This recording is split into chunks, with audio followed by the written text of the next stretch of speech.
Welcome back, everyone. I think we're going to move on to our next presentation.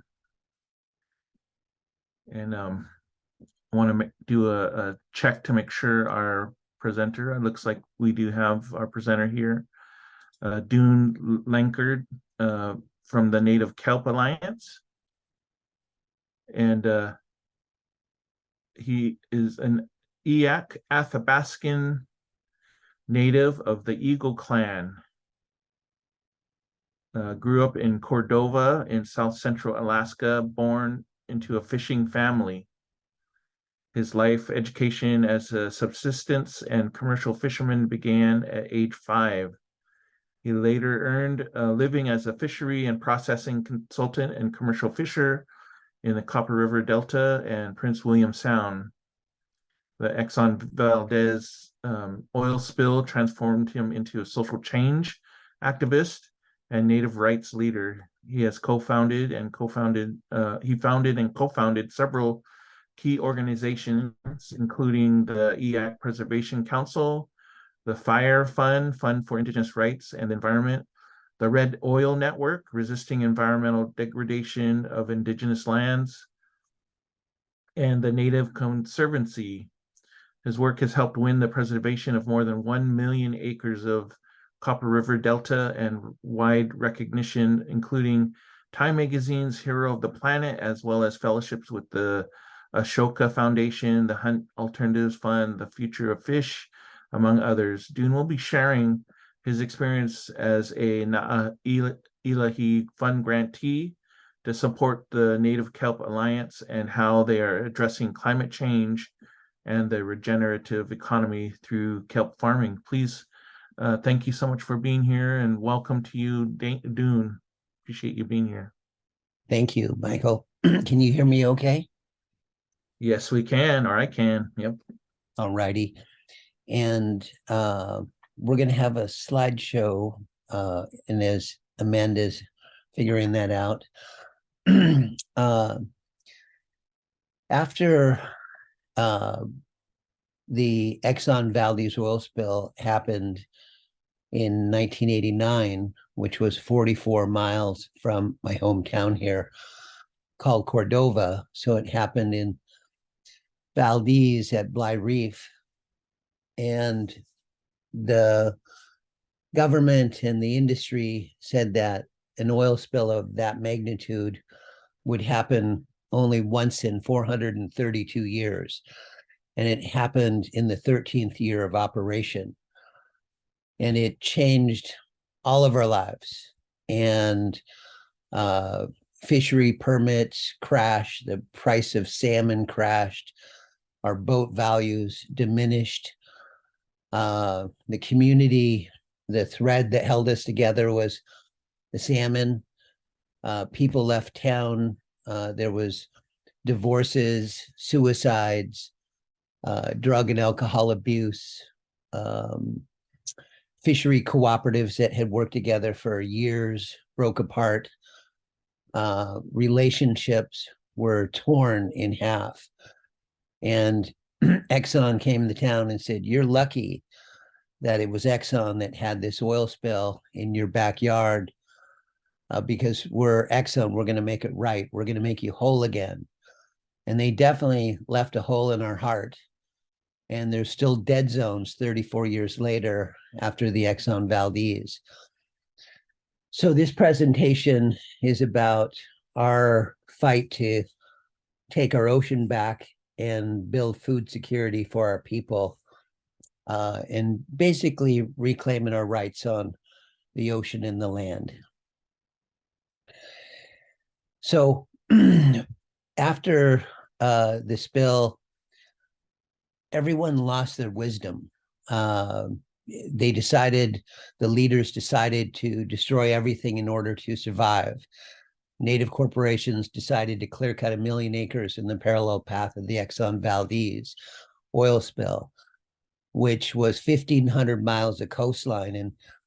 And I sat down with my family and friends and I said, this is not the way that it ends. This is the way that it begins.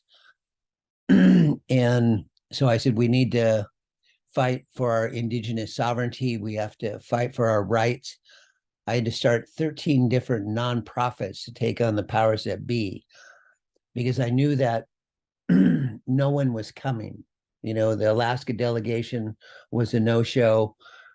The president was an oil man, so they sent in the vice president who couldn't spell the word potato. No one came. We were left high and dry to defend ourselves. And so I realized that we just had to figure some things out on our own and figure out how we're going to do our part to heal the ocean. And this map here kind of depicts the language, different language of the different Native people across the state of Alaska. And the colored areas up in the interior represents the 57 Athabaskan tribes. And there's 2 or 3 Athabaskan tribes that have survived and lived along the coast, the Eyak, Kenaitze over near Kenai, and some of the Doyon folks also have land in ownership around Cook Inlet.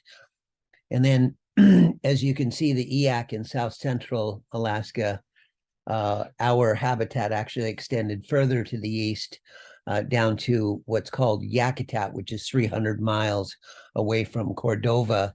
In Cordova, used to be called Eyak. And when they founded the city of Cordova in 1907, 1908, thereabouts, they tacked a sign on a tree and called it Cordova and changed the name of our village. Next slide. This satellite image shows the Prince William Sound, which is about a 100-mile circle of habitat. And that watershed is about 5.5 million acres. And then if you look to the right of Cordova, you see the Copper River Delta. That alluvial fan is about 50 miles wide. In the Copper River, the silty water coming off of the glaciers goes 300 miles upriver and ends up near the Slana River near Glen Allen. And in 1908, there was this push to open up the Bering River coal fields that you see the image there, to power the locomotives from the Alaska Syndicate, who were run by the Guggenheims and JP Morgans. They wanted to extract the copper ore, the richest copper ore, out of Kennecott up near McCarthy, which was 150 miles upriver. And so that case went all the way to the U.S. Supremes, where the Guggenheims and JP Morgan lost to President Roosevelt and Gifford Pinchot, the first chief of the Forest Service, because they declared it a monopoly to allow the stealing of one public commons resource to go upriver 150 miles to take another public commons, which was the copper ore. So this place is rich in history, and the conservation movement kind of started on the Copper River Delta in the early 1900s. Next slide. This is part of the extent of the Exxon Valdez oil spill and the communities that it impacted. Even though Cordova was to the east and outside of the actual spill zone itself, this, cross-hatching depicts all of the communities that were impacted, because like we have 540 gillnet permits, 250 seine permits, and a number of other fishing permits that all pertain to Prince William Sound.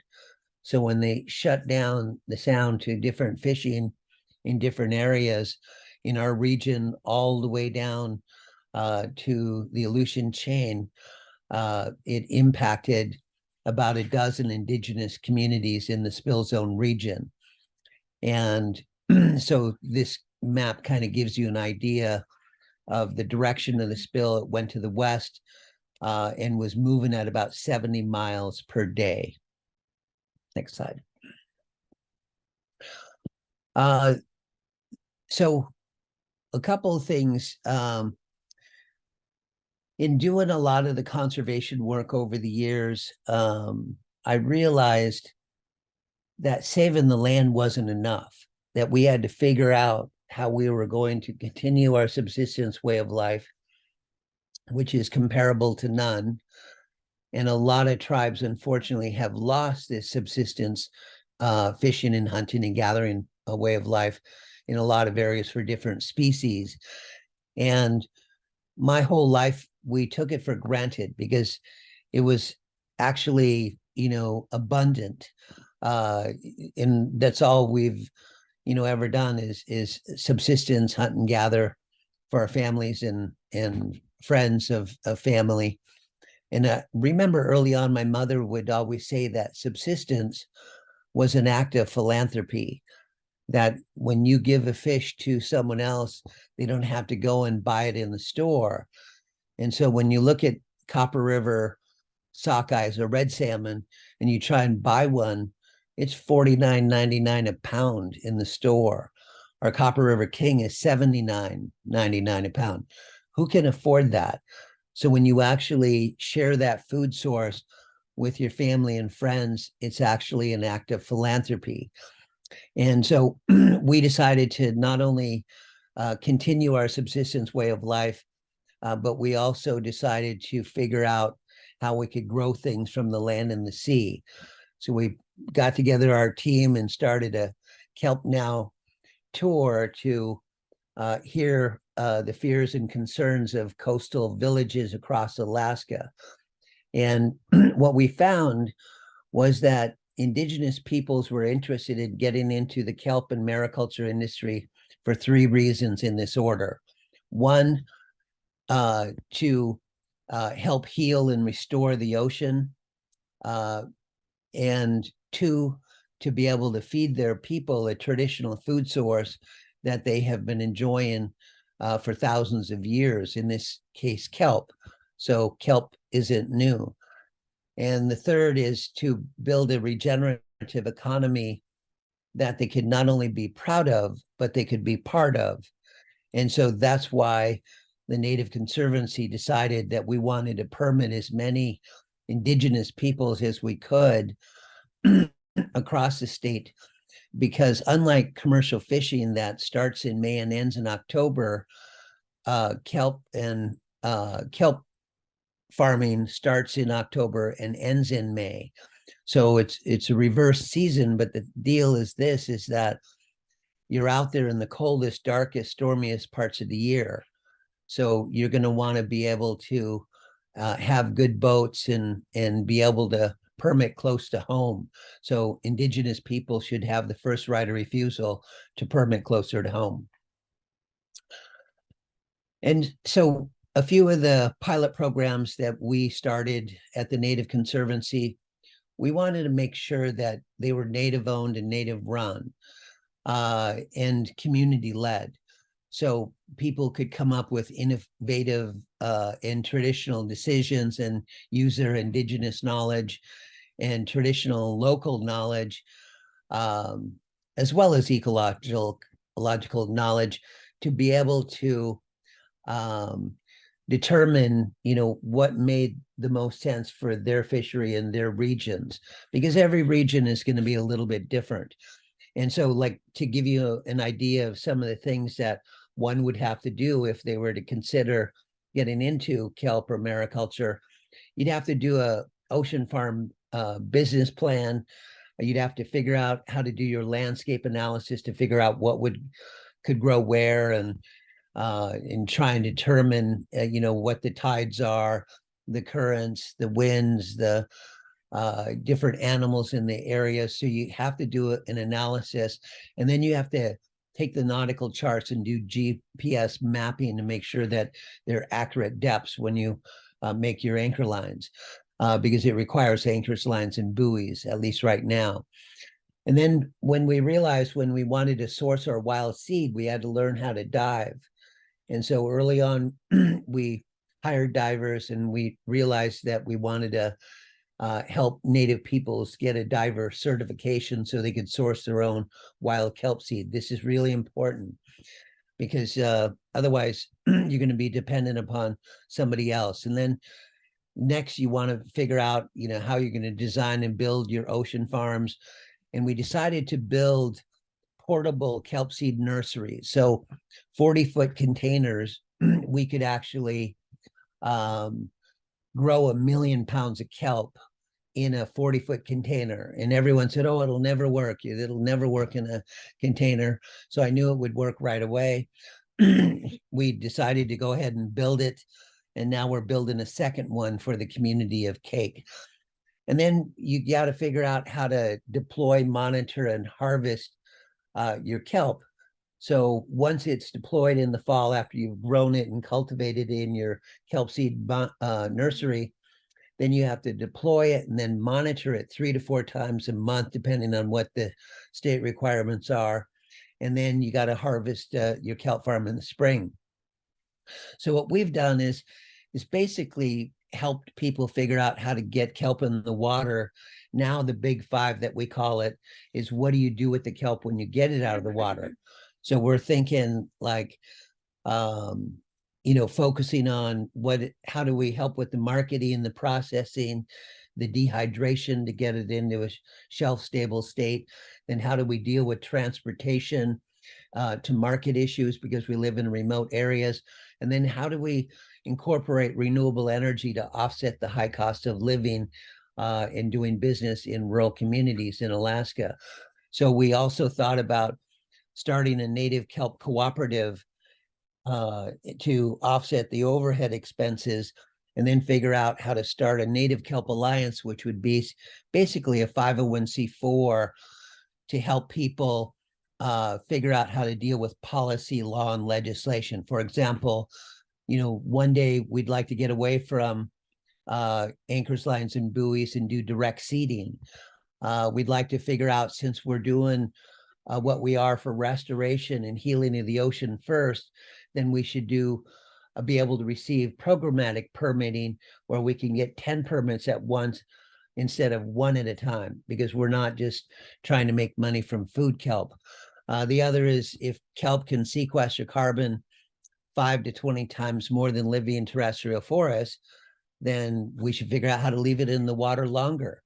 We want to ban the harvest of wild kelp forests, because the deal is that not only does that sequester the most carbon, but it's also the mother seed of any kelp farming industry. So if the state of Alaska says this is going to be a $100 million industry in 20 years and $1 billion industry in 30 to 40 years, then you have to protect that mother seed if you're going to have an industry to grow from.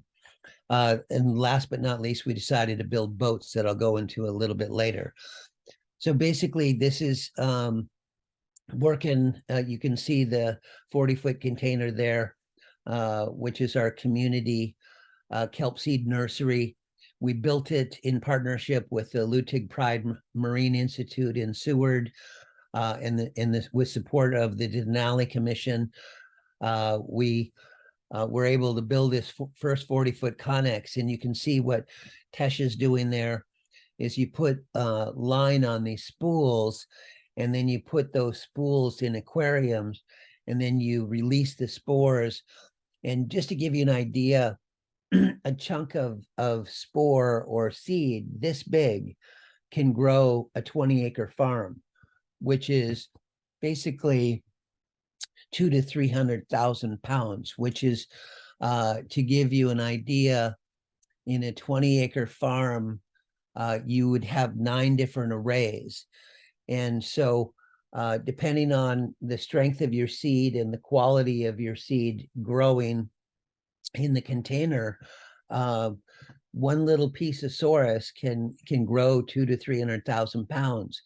And so this is why protecting that mother seed is critical to this industry. The other thing in the future is that these containers will become the laboratories that everyone is going to need to be able to figure out how to grow climate change resilient species. Next slide. This is the Gia Boat Company. Gia is an Eyak word for water. So I wanted to keep it as simple as possible. But we realized that this industry requires a different kind of vessel. You need more deck space than our bow pickers or stern pickers or vessels that are designed for a different fishery. So if we can build LCMs, which are landing crafts that have 30 to 40 feet of deck space, then we'll be able to have much more room on the deck to move totes around. Because unlike seafoods, where you have like an hour to figure out what to do with it when you get it aboard the boat and out of the water, with kelp, you've got 20 minutes to get it in a cool, dark spot, or it starts degrading, losing texture, losing quality, losing price point quickly. Or you put it back in the water in a bag to keep it cool. You can definitely do refrigerated seawater if need be. But we wanted to not only design boats for the mariculture industry, but we also wanted to build boats for the future, because as oceans rise, everyone's going to have to figure out how to move to higher ground. And so we also decided to start investigating and researching electric outboards, hybrid motors, hydrogen, and using different biofuels to offset the high cost of energy in remote areas of Alaska. So it's always been a dream of mine, because I've been fishing on the sea since I was five, and I've always thought about how to do things differently. Well, now I can do it with having a boat company. So the key is to get your kelp into a shelf-stable state as quickly as possible. So you can either freeze it, you can dry it, you can dehydrate it, you can ferment it, which I never like fermenting. I don't know why. But there's a number of different ways that you can pickle it, but you have to get it into a shelf-stable state before the quality of the kelp degrades and you lose whatever investment you have. Because once it's dehydrated, for example, if you have say 1,000 pounds of kelp and you dehydrate it down to a powder form and pulverize it, then it's going to reduce the weight by about 90%. But what's going to happen is it's going to drive up the price point. And so as indigenous peoples who've been owned by the seafood industry for the last 150 years, I'm not really in the mood to be owned again for the next 150. So I want to figure out how we can value add, process, and even build biorefineries. So we're the ones who are selling the product direct to market and processing it into the form that they want it in. So we're the price makers, not the price takers, as we've historically been. Next slide. So we're forming indigenous alliances with about 32 tribes across the state. We've trained about 35 to 40 people. And what we did was we changed the trainer model to an immersion hands-on training model, because what it does is it then adheres to tribal protocol. So tribes, we go to their communities and learn about what their needs are and what they want, and they come to ours and spend time on our boats and dive with us and gather kelp, and we teach them how to grow it in our nurseries. And so that immersion course actually builds trust and friendship and relationships before you dive in and make an investment together. And I think any way to de-risk this investment to create a new ocean farming industry is critical, especially when you look at the fact that mariculture is actually a modern day land claims on the ocean. And so you want to figure out, how to permit indigenous peoples first, or at least have the first right of refusal, because those permits are good for 10 years and can be renewed for another 10 fairly quickly. So this is a land claims on the ocean. And so I really feel that if 30 by 30 is actually going to apply to Alaska, the only way it's going to apply, and this is Biden's, order that he signed into law in his first 10 days in office. He wanted by 2030 protect 30% of the ocean and 30% of the land by 2030. Well, it's not going to happen in Alaska because ANILCA, the Alaska National Interest Lands Conservation Act, protected 35% of Alaska, and there's a no more clause, so they're not going to just protect another 30% on the land. So how 30 by 30 does apply is in the ocean through the tribes. And I didn't like the fact that the state of Alaska took away the coastal zone management plan in 2011 so they could figure out how to develop the oceans more. I feel that this new mariculture and ocean farming has the ability to do several things. One, be the new water keepers for the ocean. If people throw magic buoys in the water, they'll be able to determine how much kelp they can grow per square foot, and at the same time figure out how much carbon they're sequestering. And then at the same time, I think it's important to look at the big picture of how we are going to become the guardians and the indigenous stewards of the lands in the ocean, as we always have been. So I feel like this is our chance to get back on the ocean and change our relationship with the ocean and change our relationship with how our food sources are grown and cultivated and processed. Next slide. This is some of the different tribal folks who come to learn from us, and that's Elizabeth Medicine Crow on the left there, and we're showing people how to build their arrays, their kelp arrays, kelp farms in that loft there. And then this is our diver certification classes with indigenous folks and local non-native folks who just wanted to brush up on some of their skills as well. But I really think that this is an industry that has a huge potential because it's a blue-green industry and economy. And what we're doing, so is only one of 1,000 blue-green economies that should not only be implemented but funded if we're serious about surviving as a human race. And a dear friend of mine wrote this article, how can you call yourself sovereign if you can't feed yourself? And to me, when Dr. Elizabeth Hoover wrote that, and I read the article and I was like, oh my God, this is absolutely right. We need to figure out how we're going to grow things on the land and in the sea and take care of our communities, because without food and without food sovereignty and food security, then we're not going to make it, and we're going to wonder why. So I would rather get the jump on this food thing now and figure out how we can grow our own foods and practice our subsistence as long as we're able. And that's why we decided to build these boats too, is to get access for indigenous peoples, because the reality is that a lot of families have sold out of fishing, and when they sell their fishing permit, the boat goes too.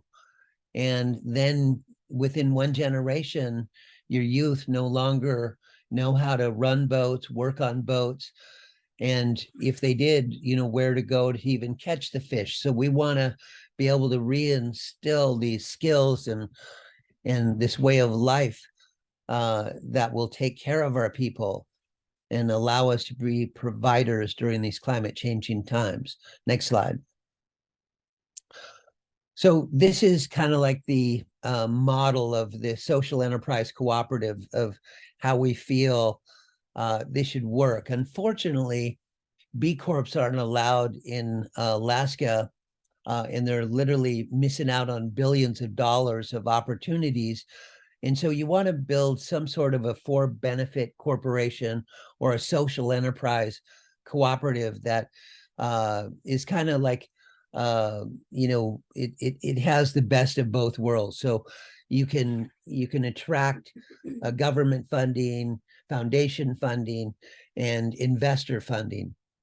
And so you want to be able to figure out how to finance this industry in a way that's not all based on loans or investment, because then you're just working for someone else. And the last thing that I want to see happen is that indigenous peoples become plantation ocean farmers and selling the product to processors who own the product, own basically our farms, determine the price point, and the products go into market. I think if we do it right, there could be vertical integration and a way that we can create a native brand with native royalties.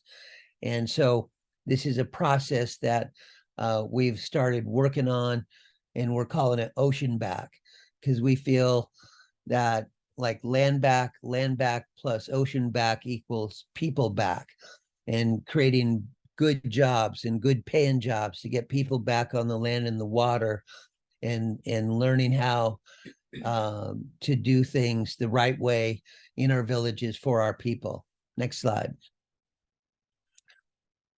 So, we each in our different worlds, have to figure out, what food sovereignty and what food security is, and why does it matter during these climate changing times.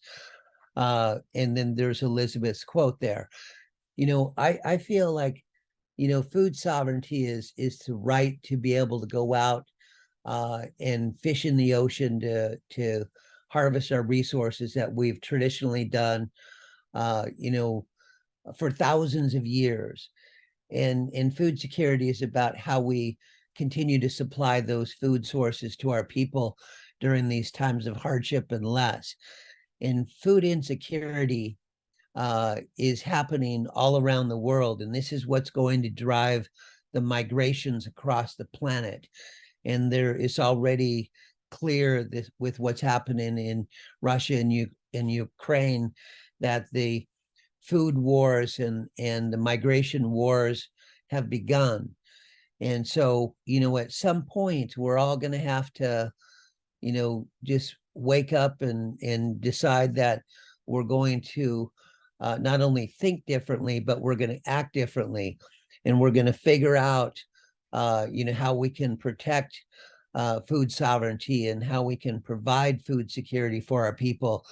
Because like when COVID broke out, I looked around and a lot of our community folks weren't harvesting and eating the traditional foods that they were accustomed to for their whole lives.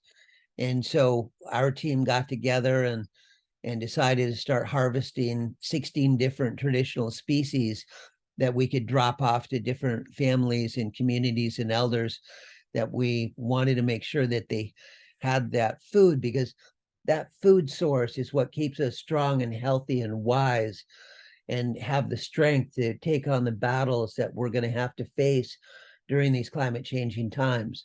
Because without food, it's going to be a little bit harder. And we're going to be dependent upon someone else or government. So this is some of the stuff we do. We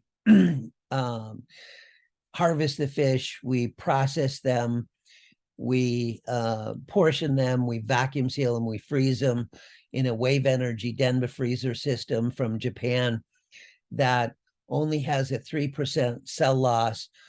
And because it freezes from the inside out rather than the outside in, the quality is just as high as it possibly can be. Because what happens if it was frozen slower or frozen from the outside in, like traditional freezers and blast freezers do it, then what happens is the pores spread, then air dehydration sets in, moisture loss, and you only get a 9 to 12 months shelf life if you're lucky. But with this wave energy freezer system, by freezing from the inside out, what happens is there's no crystallization. And so there's very little moisture loss, and there's very little freezer burn, and you get a shelf life of 2 to 3 years. So if we're serious about preserving our food as indigenous peoples have since time began, and in every way from smoking to drying to pickling to fermenting, there's that word again, to doing other types of preservation. I realize that a lot of the foods that I feed people, I want to know that it's going to be in the best shelf stable state it possibly can be. So when I deliver it to them, I know that they've received the best food out of the sea. So we have been harvesting crab, Tanner crab, which is snow crab. King crab has finally come back. Spotted shrimp is finally returned. And a lot of these species, like Alaska in our region specifically, was hit with a trifecta of catastrophes. First in 1964, we had the Good Friday earthquake that rocked our fisheries and rocked our world. And 25 years later, on the anniversary of the Good Friday quake, we had the Good Friday Exxon Valdez oil spill that again rocked our world and rocked our fisheries. And then 25 years later after that, we had climate change. So the species are cyclic, and so they're starting to now come back. Like, for example, herring are on 15-year cycles. So we're now on the third cycle. So to give you an idea, prior to 1989, prior to the Exxon spill, we had 200,000 ton of herring returning annually to Prince William Sound that fed every critter impacted by the spill. And then after the spill, it dipped as low as only 4,000 ton returning. And so that, the only way those herring are going to recover is if we can get all of that oil out of the water and out of the system. But it's not going to happen, unfortunately, probably for another couple of cycles. But the good news is in the last 2-3 years, we've had 20,000 ton returning, but spawning on the eastern delta outside of the spill zone. And so this is some herring roe on kelp and smelt up in there, hooligan up in the top left, and some of our salmon berries and blueberries and everything else, raspberries and nagoon berries, which I'm not going to show you where they're at. Next slide. Wait, you can't show us? I Please. know. Well, this is some of the seaweed supply chain, just to give you an idea of, the flow of how it works from going from the ocean to getting it to market. But unlike commercial fisheries where, like, let's say if I wanted to go to Bristol Bay or some other fishery, I would go buy that permit, I'd go buy a boat, I'd buy that net, and I'd go there and I'd think like that fish and I'd go catch it, and then I'd deliver it, and there'd be a market, processors and markets. But kelp doesn't have that luxury. So we actually have to create the industry from the ground up. And so that's why it's taken as long as it is. And then everyone has to decide, how far they want to go in this industry. Do they want to be just price takers or actually price makers? So next slide. We, have a number of coalitions and coastal coalitions that we formed over the years to take on different issues and powers that be. And it's part of how we won 35 out of 37 major environmental battles, won dozens of lawsuits, basically saved 1 million acres of habitat. is by building strategic alliances and partnerships that are indigenous led and supported. And so, I feel like if we were to start a kelpnation.org organization where indigenous peoples could partner and build alliances, in reading a lot of the literature about kelp and its history, there were actually kelp highways on the ocean that tribes used to navigate by, not only the stars, but by seaweed forests. And, and so I feel like it's up to us, like let's work with the native corporations, let's work with the tribes, let's work with organizations that really want to figure out how to come up with a mariculture plan for Alaska, a mariculture plan for America, a mariculture plan for the world. Let's just not let them run amok and do whatever they want, and they make all the money, and we wonder why. Let's take control here. Next slide. So some of the considerations in the work I had is basically, questions like, we've been successful in, as I mentioned, figuring out how to get kelp in the water, but now how do we get indigenous peoples in the position to actually be the new ocean farmers? And one of the thoughts I have is having a CDQ program for mariculture, where a CDQ is a community development quota like they have in the northwestern half of the state for the bottom of the ocean, but let's do it for the top of the ocean. Let's put the CDQs in the hands of the tribes, so that regenerative economy that we're spending millions of dollars building actually stays in the hands and control of indigenous peoples. So if it goes to limited entry, which it will, this industry, the way it works is you can only fill 30% of each bay with mariculture. So that means you're going to have to move further and further and further away from your village in order to get a permit. But if you have CDQs, then the permits are going to be owned by the tribe. And so when it goes limited entry, and all of a sudden your $15,000 permit is worth 300 grand, in the time of hardship and less, you're going to sell. And it doesn't matter who you are, what your conditions are. And I don't think that the tribes will be in the position to buy these permits from the individual permit holders. So I would like to see, through customary and traditional use, a CDQ program set up to help indigenous peoples actually build a regenerative economy that they get to keep in their community.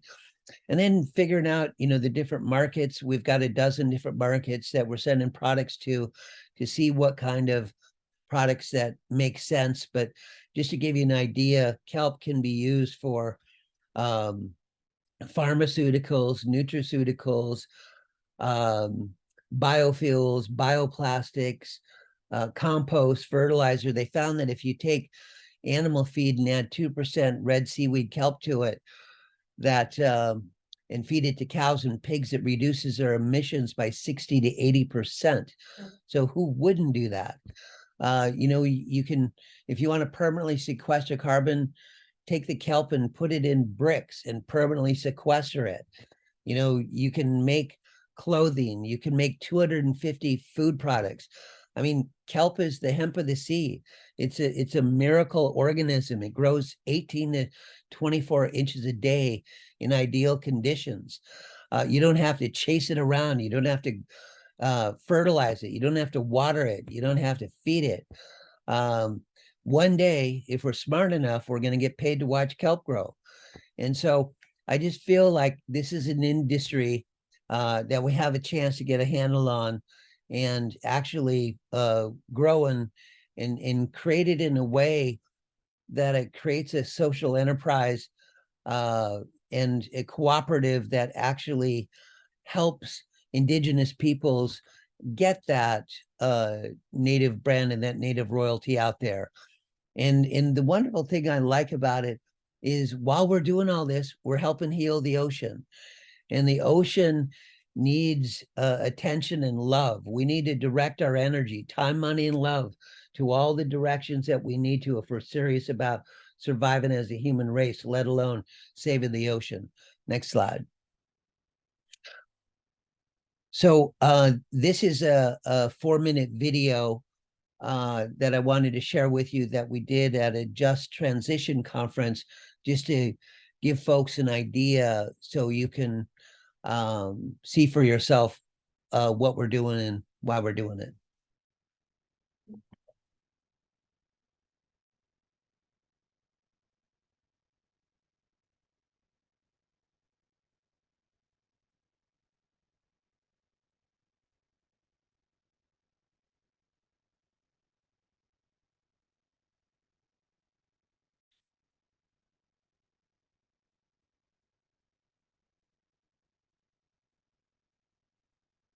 Oh, the sound isn't.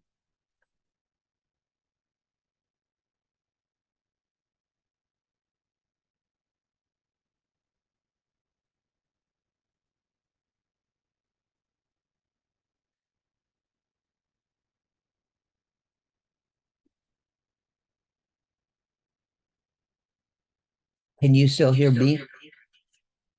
Yeah, we can hear you. I'm sure they're working on getting the sound on for the video. Sure.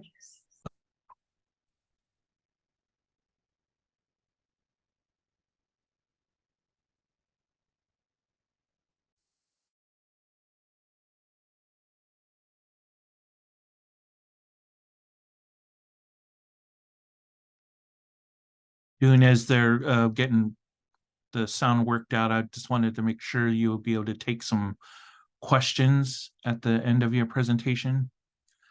So for folks that do have questions, please use the Q&A function so we can organize the questions and have them ready to go. Dune will be going until 12 noon, so we'll save about 10 minutes before the end for questions. Can you hear that sound now? No sound yet.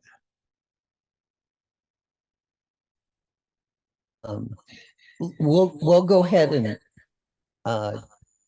just skip the video. Maybe what we could do is make it available somehow, because it is a wonderful video that kind of shows, what's happening on the water out there. Can you get the slideshow back up? If we can, if there's a link, we can put it in the chat. Okay, maybe Amanda can figure out how to get that to you. But the wonderful thing about this industry and being a part of it is it changes our relationship with the ocean. And I've spent my life fishing, and mainly for commercial and subsistence purposes, but now I'm out on the water for healing and restoration purposes. So the money is a gift. It's not something that I'm trying to have to make a living, and you got to go out in the worst weather. And this is actually an industry that you can go out on the weather days that you want to. And I'm now that I'm 64, for some it appears that I'm on the uphill rise, but I'm actually on the downhill slide. I'm thinking about how I can honor the next generation, like my daughter Ananda here, who is 13, and she filed 2 climate change lawsuits in the last, I think her first one was when she was 1, and then the second one was when she was 7 years old. And both cases went before the Alaska Supreme Court and the United States Supreme Court, but they blocked them because they didn't want the children in the future to have a say in climate change. And so next slide. And so recently in Montana, our Children's Trust won that lawsuit. And that lawsuit started with my daughter Ananda and with children across America. The lawsuit was filed in 50 different states.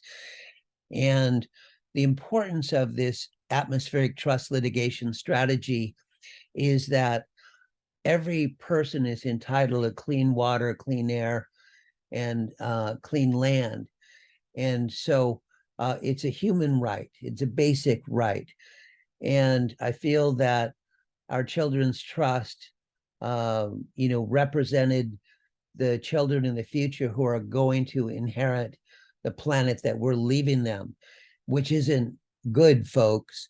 We're leaving them bad decision debt. We're leaving them with climate change and the oceans are changing and acidifying. Here in Alaska, we have glaciers and permafrost and sea ice that is melting at unprecedented rates.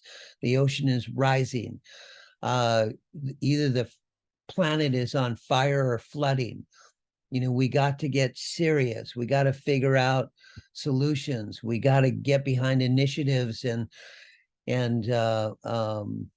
we got to get out and vote. We got to get rid of these leaders who think they're leaders. We need to, get people in place that care and have feelings and have empathy and, that want to take care of our planet and take care of our people. So the work that we're doing here is just a microcosm of what needs to happen all across our planet.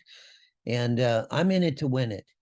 And so, I just appreciate everybody's, attention and just being able to have a moment to share some of what we're doing here in Alaska with all of you, because what we're doing can be duplicated anywhere. And we would be happy to help your communities empower yourselves to be able to do what we do, because we just want to leave this place in a better state than we have left it in right now. So, awata, thank you. Dune, thank you so much. This is overwhelming what you've shared. So much information, and thank you for bringing this story forward. And I just, immediately think of our traditional canoes and our need in order to move forward is to pull together. And we deeply appreciate you setting these words forward to help us get in line and be pulling in stroke together and moving together as Indigenous people. I think it is a tremendous inspiration, and I hope that our participants can elevate and sound outward the good work that you're doing in your home community, and also appreciate the invitation you've put forward to bring this work to our local communities. So thank you so much, and we raise our hands to you and just much appreciated. And I hope we can get the video, and if we could share that in the link, in the chat, that'd be great. We do have some time for some questions, and I believe Kate is going to help us out with doing that, or we can help on our end too. Good morning. Thank you so much, Dune and Amanda, who's also here helping us. Our first question is from Atlas, and he says, thank you so much. They say, thank you so much for sharing about the sea and community with plants and community. Where would you recommend a beginner to start to be involved? Harvesting seaweed or kelp without a holdfast, traditional salmon preparation, cleaning, and participation in maritime preservation. And Atlas is located in Seattle. Okay. I think, one of the things that our Native Conservancy does is we, help share open source materials that we have researched and investigated and done ourselves to show what works and what doesn't. And as I mentioned, each region is different because you have different nutrients, you have different water pollutions, unfortunately. Like, for example, kelp doesn't like to grow in fresh water. So if there's a lot of fresh water from runoff from glaciers, your um, uh, pounds will be down. If you have an area that's has too much silt, kelp doesn't like that so much. It will grow in silty areas, but a lot of it is, your nutrients in the flow of the water. It likes to be in turbulent waters, kelp. But we would be happy to share, what we've learned, and there's a number of groups that we're working with, and there's a number of states that have reached out to us. Like, aside from the 32 tribes that we're traveling up around the coast down to Southeast Alaska and over to Kodiak and working here in Prince William Sound, we've had tribes from California, Oregon, Washington, different states, New York, New Zealand, Australia. A lot of folks have reached out to us, and we share as much information as we can, because the biggest thing is, like, if you look at those slides that, I had shared about the dozen or so pilot programs that we have created, those help people understand what is growable in their specific region. And so what we did is we did all this research to look at the nautical charts that actually show where different kelp species grow.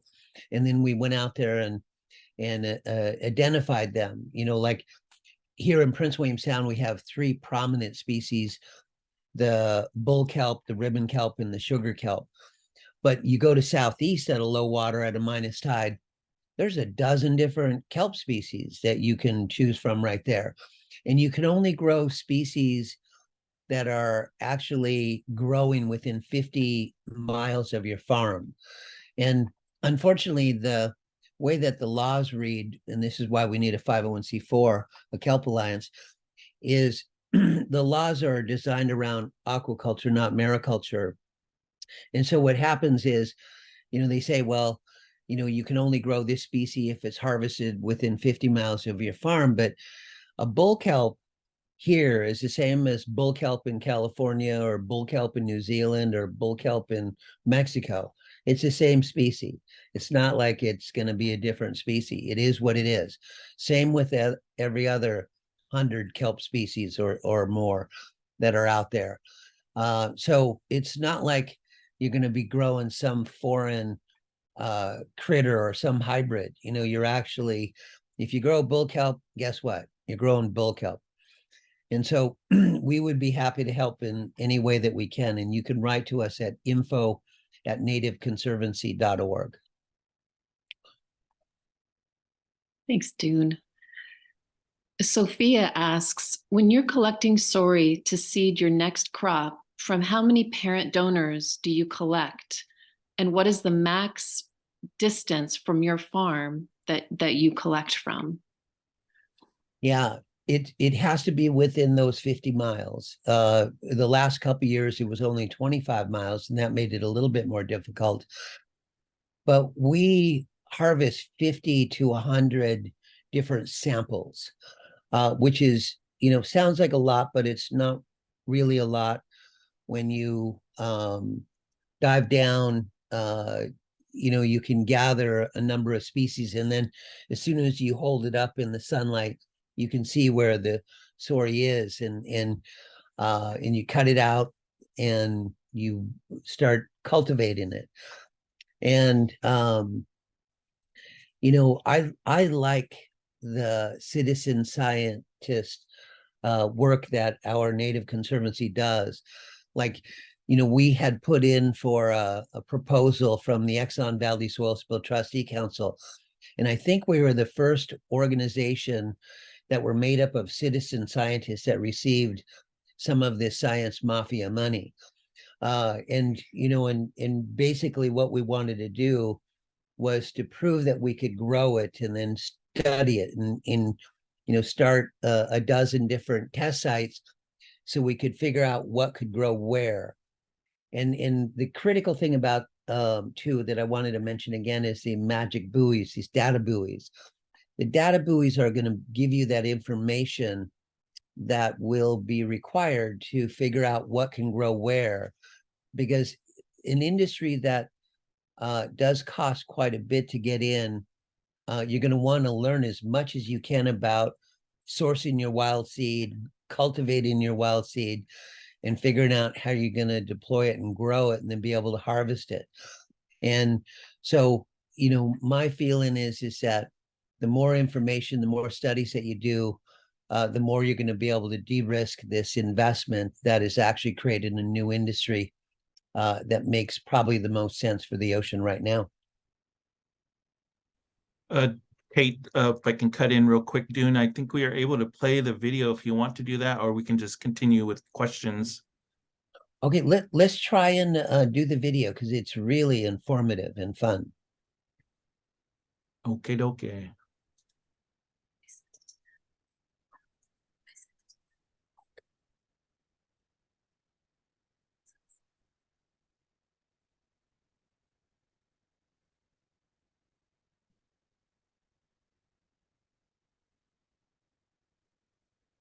Being on the ocean at this time, with actually having restoration in mind, changes how you think about your work. With the Native Conservancy, I wanted to focus on solutions where we actually engage in our subsistence way of life and we grow things on the land and in the water. Because a dear friend of mine, Dr. Elizabeth Hoover, wrote an article entitled, "How Can You Call Yourself Sovereign If You Can't Feed Yourself?" And I read that and I said, oh my God, doesn't that just say it all? We have to have food systems in place. We have to have programs for food security and food sovereignty. And a lot of people take for granted this incredible way of life that we have. Like on the Copper River Delta, yes, it is roadless, it is wild. We do have a lot of Alaska's iconic wildlife that we subsist on, but we have to be out there and enjoying and engaging in that subsistence way of life. That's more than a way of life, it is life. Mm-hmm. The thing that's exciting about this kelp and mariculture industry is that it's going to help the ocean. It's going to help restore, mitigate, create conservation, create habitat, and actually help restore habitat that's been impacted, in our case, by the Exxon Valdez oil spill. What people are witnessing, not only in Alaska, but around America and around the world, is a modern day land claims on our ocean. And when I first started studying and seeing what was happening with the kelp, as exciting as it was, I felt like who kelps does matter. Who farms in the ocean does matter. And the reason I say that is because the indigenous peoples who have been the original guardians and stewards for thousands of years are the ones who should be farming. They should be the ones who receive the permits in front of their villages. Being involved in getting, these kelp farms going, and we could have, establish a few of them within the Cake area would be great for our community and put a little bit of folks to work and feed our people, as well too. I feel that we need to be taking the last of our finite resources and actually using them to make the best, longest lasting products that we possibly can, and not making idling energy that we're burning. Let's figure out how to live on the planet differently And so I feel like what we're doing with kelp, just one of 1,000 global solutions that needs to be not only funded, but implemented. We can figure out how to address how we're going to survive on this planet, then it's not about world wars and migration beyond belief.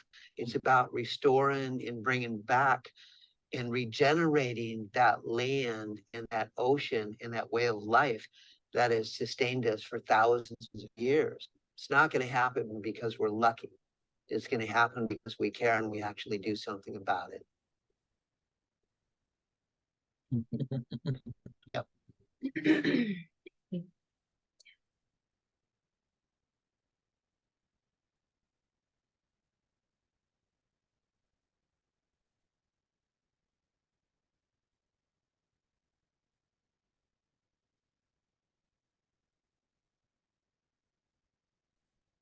Yeah.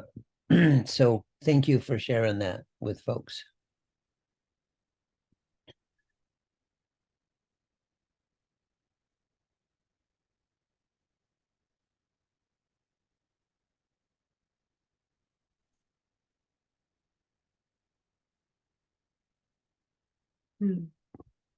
We can resume our questions and Hey, definitely a Luke here, powerful the message. Outdoor Boys YouTube.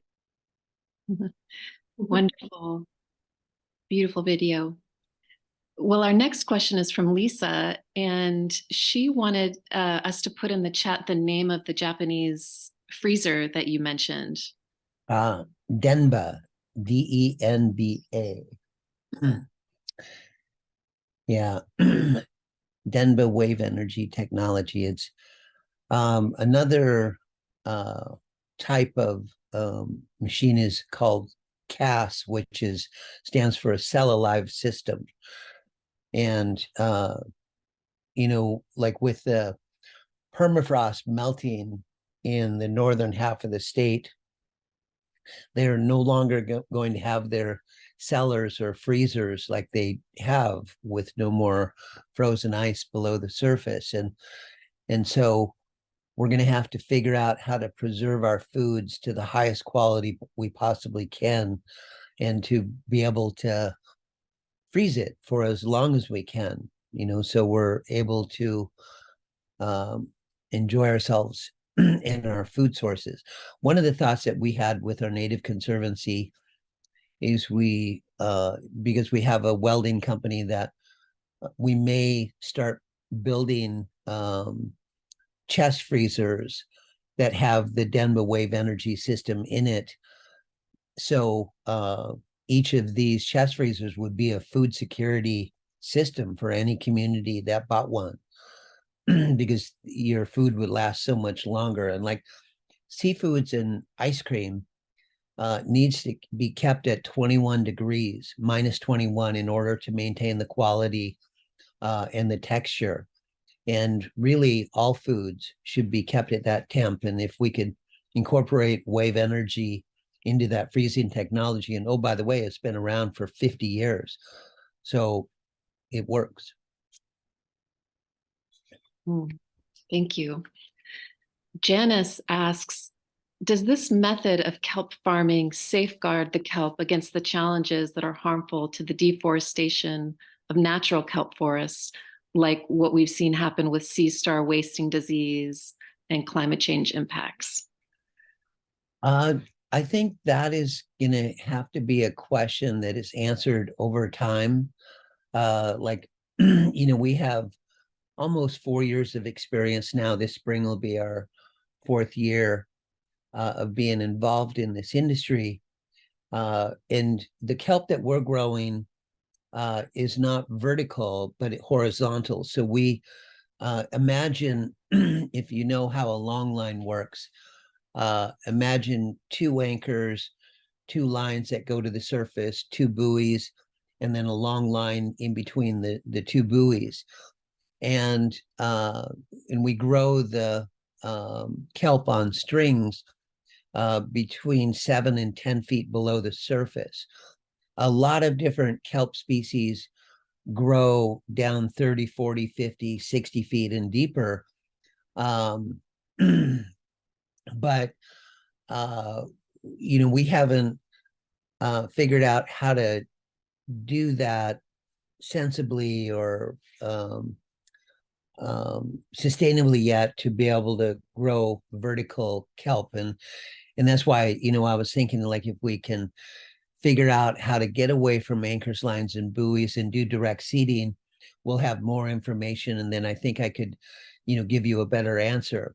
But I think, right now, the wonderful thing about this process of growing the kelp near the surface of the water is, like in 2019, when the ocean heated up to 76 degrees for 3 weeks down the 20 feet below the surface, we could actually put weights on our kelp lines and lengthen those buoy lines and get that kelp below that 20-foot hot zone that doesn't have any oxygen and everything cooks to death. And what happens is kelp, like mariculture species, will kind of hibernate and they'll become dormant and they'll just go to sleep until it gets cool, and then you can bring them back up into the sunlight and the surface where there's oxygen and cooler waters again. So it's an experiment. And imagine having an aquarium and then just figuring out how to grow kelp in there. So we're trying everything and doing everything and looking at all these different ways that we can screw things up, because the thing about a test pilot is everything is a test. And so having mistakes and having things go wrong is actually part of that research, that you need to do it right.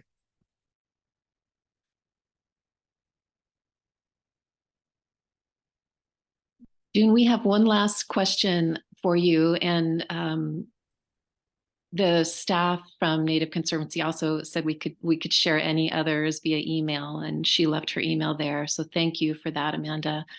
But our last question from Morgan is, what are some of the teachings you've received directly from working with the kelp relative? That's a really good question. I think one of the biggest lessons is the patience. Like when I'm chasing fish, you got to think like a fish and chase that fish, and some of them do 10 to 15 knots. So you're not very patient. Sometimes you have to bang boats and run over people's nets and take the fish because they're all yours. But with kelp, since you don't have to chase it around and pretty much it's there grown in front of you, I've learned to look at the ocean in a different way.